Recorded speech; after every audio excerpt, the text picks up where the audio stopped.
As mentioned in a previous video, the same fill patterns are available for arrays as for crystals.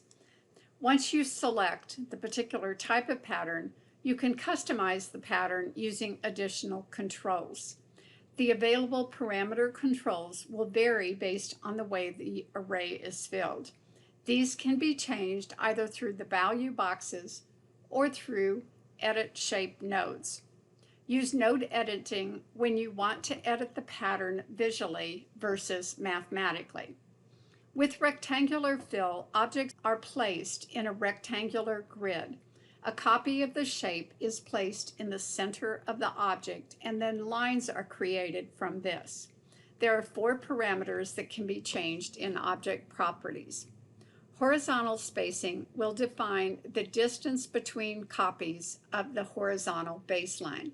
So if I swipe across horizontal spacing, enter 2, and press enter, the array will update based on the number I entered.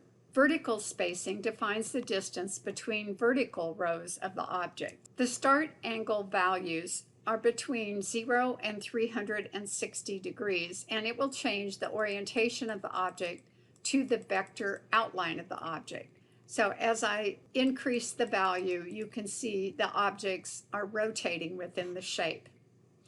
The slant angle measures the angle from the start angle and will determine the pattern placement. As I increase that value, you can see how the shape will change. Once an array is created, it can be edited by selecting the array and then clicking on Edit Shape Nodes. Uncheck Edit Outline, and you'll see 3 control points that can be changed to affect the look of the array. So these are used when you want to change the array visually. The number and type of control handles will vary based on the type of pattern fill within the array. Let's look at each control point. Control 1, which is uppermost, will adjust the vertical distance between the shapes as well as the slant angle. Control 2 will change the center of the array. This is the first object of the array that will influence the grid of the array. All objects are placed relative to this one. By default, the center of the shape is placed in the center of the object. This can be used to fussy cut an array. There is no comparable mathematical value box to change this. This must be done through node editing. Control 3 adjusts the start angle as well as the horizontal spacing.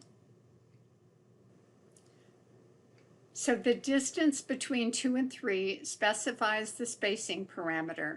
The angle between 2 and 3 specifies the starting angle, and the distance between 1 and 2 specifies the vertical spacing.